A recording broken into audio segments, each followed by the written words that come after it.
नमस्कार दोस्तों। तो कैसे हैं आप सब। उम्मीद करता हूँ बहुत अच्छे होंगे। अपना और अपनों का ख्याल रख रहे होंगे। आज बहुत दिनों बाद आपसे मुलाकात हो रही है यूट्यूब के माध्यम से। पिछले कुछ दिनों में मेरा जो कार्यकाल है वो काफ़ी समय जो है वो व्यस्त रहा है। काफ़ी रिसर्च के कारण, पीएचडी के कारण थोड़ा सा जो समय है वो व्यस्त रहता है। ज़िंदगी थोड़ी व्यस्त रहती है।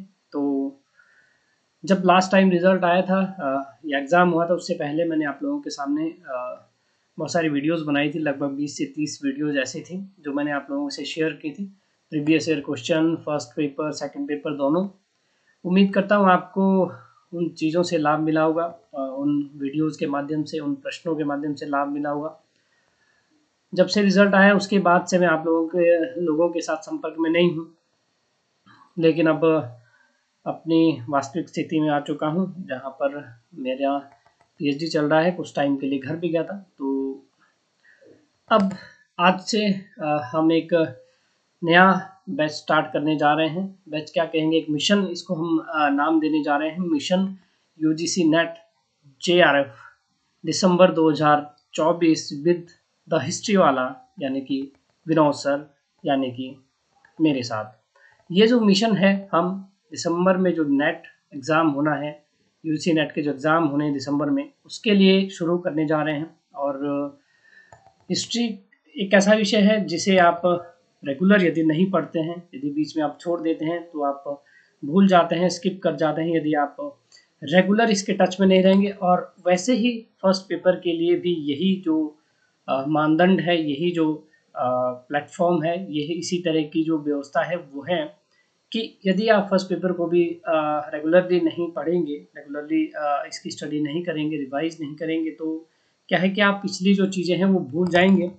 और इसी भूल भुलैया के चक्कर में आपका जो है यूजीसी नेट नहीं हो पाएगा, जेआरएफ नहीं हो पाएगा। तो मिशन यूजीसी नेट जेआरएफ आज मैं थोड़ा ब्रीफली आपको बताऊंगा। छोटी सी वीडियो है, और मैं इसके बारे में बताऊंगा कि क्या किस तरह का मिशन हमारा रहेगा और क्या क्या चीज़ें हम इस मिशन में करने जा रहे हैं। ठीक है। तो ये आपने देख लिया होगा कि मिशन हमने तैयार किया है और इसमें क्या क्या चीज़ें हैं वो मैं आपको आगे बताता हूँ। इसके जो की फीचर्स हैं, इसके जो की फीचर्स हैं, मतलब जो मुख्य बातें हैं जिस पर हम फोकस करने वाले हैं आने वाले दिनों में। टॉपिक वाइज जो इसमें जो पहला ऑप्शन है वो है टॉपिक वाइज क्लासेस, यानी कि हिस्ट्री की और फर्स्ट पेपर की हम टॉपिक वाइज क्लासेस लेते रहेंगे। पिछले बार मैंने कुछ क्लासेस ली थी, उसके बाद मैंने क्योंकि नेट का जो एग्ज़ाम वो काफ़ी नज़दीक आ गया था, तो मैंने सोचा कि क्यों ना प्रीवियस ईयर क्वेश्चंस या मोस्ट इम्पोर्टेंट जो क्वेश्चंस है, प्रश्न है पेपर 1 पेपर 2 के, वो आप लोगों के साथ उस तरह की वीडियोस बनाई जाए और वो आप लोगों के साथ शेयर किए जाए। तो इस बार हम क्या करने वाले हैं, इस बार हम टॉपिक वाइज क्लासेस लेने वाले हैं।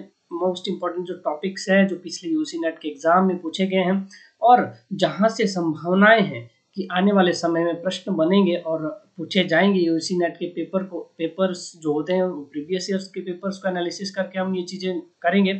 चिटपुट जो छोटे मोटे राज्य भारत के थे, जिनका समय काल ज़्यादा नहीं रहता था, छोटे छोटे समय काल में राज्य बने और ख़त्म हो गए, जिनका बड़ा नाम नहीं है भारत में, वहाँ से मैंने ऑब्जर्वेशन किया कि बहुत सारे ऐसे प्रश्न आप लोगों के सामने रखे जाते हैं यूसी नेट के एग्ज़ाम में। उन्हीं जो टॉपिक्स है, उन्हीं टॉपिक्स को हम ज़्यादातर इस बार कवर करेंगे, क्योंकि जो ब्रॉडर टॉपिक्स होते हैं, बहुत सारे ऐसे टॉपिक्स होते हैं जो इतिहास में प्रथम दृष्टया आपके सामने आते हैं, उन्हें छोड़कर यूजीसी नेट जो है वो एनटीए जो है वो प्रश्न पूछ रहा है छोटे छोटे राज्यों से। ठीक है। जो रीजनल राज्य हमारे थे, ठीक है, दक्षिण भारत में थे, बंगाल में थे, गुजरात में थे, इस तरह के जो राज्य हैं, छोटे छोटे राज्य हैं, राष्ट्रकूट हैं, पाल है, प्रतिहार हैं, ठीक है, इस तरह के चोल है, इस तरह के जो राज्य थे, फिर दक्षिण भारत में आते हैं, बीदर है, गोलकुंडा है, वैसे राज्यों से ज़्यादातर प्रश्न हमारे को देखने को मिलते हैं। और हम उन टॉपिक्स पर फोकस भी नहीं करते हैं, क्योंकि हम ब्रॉडरली पढ़ते हैं। जैसे बात मान लीजिए सिंधु हड़प्पा, वैदिक एरा, मौर्यों को पढ़ लिया, फिर गुप्ताज को पढ़ लिया, फिर हम दिल्ली सल्तनत के कुछ टॉपिक्स को पढ़ लेते हैं। ये ज़रूरी है ये भी, लेकिन जो रीजनल टॉपिक्स हैं उनको पढ़ना बहुत ज़रूरी है। मुगल काल को पढ़ लेते हैं। मॉडर्न हिस्ट्री में हम बहुत सारे ऐसे एस्पेक्ट्स हैं जिनको हम छोड़ देते हैं, ये समझकर कि इसमें से नहीं आएगा, ये कोई ब्रॉडर इशू नहीं था भारतीय इतिहास में। लेकिन यहाँ पर क्या है, इस बार हम इस मिशन में क्या करने जा रहे हैं, इस मिशन में हम उन टॉपिक्स को छुएंगे, उन टॉपिक्स को पढ़ेंगे और रिवाइज करेंगे, ठीक है। फिर अगला आता है एंशिएंट, मेडिवल और मॉडर्न, यानी कि तीनों जो इतिहास के 3 भाग हैं, प्राचीन, मध्यकालीन और आधुनिक इतिहास, उसके जो इम्पोर्टेंट टॉपिक्स हैं उन पर क्लासेस मैं लूँगा आपकी। ज़्यादा समय मेरे पास नहीं होता है, लेकिन कोशिश करूँगा आपको ज़्यादा से ज़्यादा मटेरियल परोसने की, ज़्यादा से ज़्यादा क्लासेस लेने की, ताकि आप लोगों के जो डाउट्स है वो क्लियर हो जाए। फिर वर्ल्ड हिस्ट्री पे भी बात करेंगे, थोड़ी बहुत वर्ल्ड हिस्ट्री भी, 2 से 4 या 5 क्वेश्चन आपको वर्ल्ड हिस्ट्री से भी पूछे जाते हैं यूजीसी नेट में। और फिर हिस्टोरियोग्राफी से भी प्रश्न आपको 8 से 10 यूजीसी नेट में देखने को मिलते हैं। हिस्टोरियोग्राफी क्या है और किस तरह से इतिहास लेखन हुआ है, भारतीय इतिहास लेखन में कौन कौन सी विधाएं हैं, किस तरह से सबाल्टर्न हिस्टोरियन क्या है, ठीक है। बहुत सारे इतिहास के जो स्कूल्स हैं वो किस तरह का इतिहास लिखते हैं, ठीक है।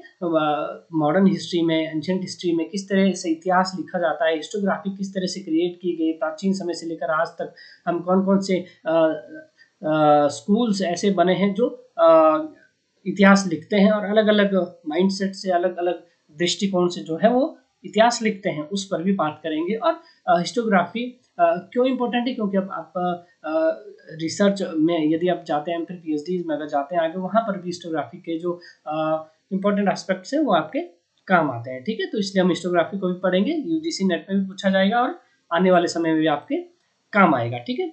अगला जो है हम इस मिशन में क्या करने जा रहे हैं, अगला जो है वो इस मिशन में है मॉक टेस्ट को भी हम करेंगे।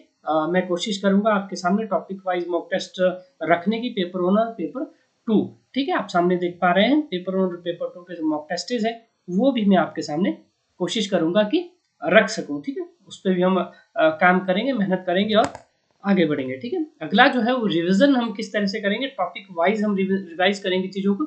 जैसे कोई टॉपिक पढ़ा तो अगले दिन उसके एमसीक्यूज कर लिए, ठीक है। फिर कोई यूनिट, जैसे बात मान लो हमने गुप्ताज पीरियड पढ़ लिया या फिर मौर्यन एरा को पढ़ लिया, सब सिंधु को पढ़ लिया, उसके एक ब्रॉड जो है 50 क्वेश्चन या 60 क्वेश्चन अगले दिन या फिर वीकेंड पर हम वो क्वेश्चंस क्या है रिवाइज करेंगे, उस तरह के क्वेश्चंस क्या है आपके सामने लाएंगे, ठीक है। और उसको डिस्कस करेंगे, जो पुराने यूजीसी नेट के एग्जाम में पूछे गए और आने वाले की संभावनाएं भी जो बनती है, आने वाले जो एग्जाम्स है उसमें आने की जो संभावना बनती है वो भी हम करेंगे, ठीक है। अगला जो है वो है क्वेश्चंस हम किस तरह के करेंगे, क्योंकि जब हमारा सिलेबस 1-2 महीने में, 3 महीने में कंप्लीट यदि हो जाता है और हमारे पास 20 दिन 30 दिन यूजीसी नेट के एग्जाम से पहले बचते हैं, तो हम क्या है क्वेश्चंस पर फोकस करेंगे, क्योंकि क्वेश्चंस को डिस्कस करने से बहुत सारी जो है बातें आपको पता चलती है, नॉलेज आप गेन करते हैं और हिस्ट्री आप मजबूत तभी बना पाएंगे जब आप क्वेश्चन डिस्कस करेंगे जो प्रीवियस ईयर में आए हैं और आने वाले एग्जाम्स में आने हैं। टॉपिक वाइज हम क्वेश्चंस बनाएंगे, ठीक है, यूनिट वाइज हम क्वेश्चन बनाएंगे और प्रीवियस ईयर के क्वेश्चन पेपर जिस तरह से हमने पिछले बार यूजीसी नेट के जून जो एग्जाम हुआ था जून 2025 उससे पहले डिस्कस किए थे, कम से कम 30 वीडियो ऐसी मैंने बनाई है, मेरे यूट्यूब चैनल पर पढ़ी है, आप उसको देख सकते हैं, ठीक है। तो इस तरह से ही हम अपना 2025 का जो दिसंबर का एग्जाम है वो जब आएगा उससे 20 दिन पहले, 15 दिन पहले हम ऐसे क्वेश्चंस को डिस्कस करेंगे, ठीक है। तो ये थी मिशन जेआरएफ या मिशन नेट जेआरएफ 2025 की जानकारी हम आपके साथ साझा जो करना चाह रहा था। बड़े दिनों बाद आप लोगों से मुलाकात आज मैं कर रहा हूं, तो ये एक ब्रॉडर आइडिया मैंने आपको दे दिया है और आने वाले समय में आपको मेरे यूट्यूब चैनल पर क्लासेस देखने को मिलेगी जो मैंने अभी अभी डिस्कस किया है और बीच बीच में मॉक टेस्ट, रिवीजन और क्वेश्चंस पेपर्स भी आपको देखने को मिलेंगे। तो उम्मीद करता हूँ आप लोग मेरे चैनल के साथ जुड़े रहेंगे। लाइक कीजिए, सब्सक्राइब कीजिए, अपना ध्यान रखिए और पढ़ते रहिए, हंसते रहिए, मुस्कुराते रहिए। धन्यवाद।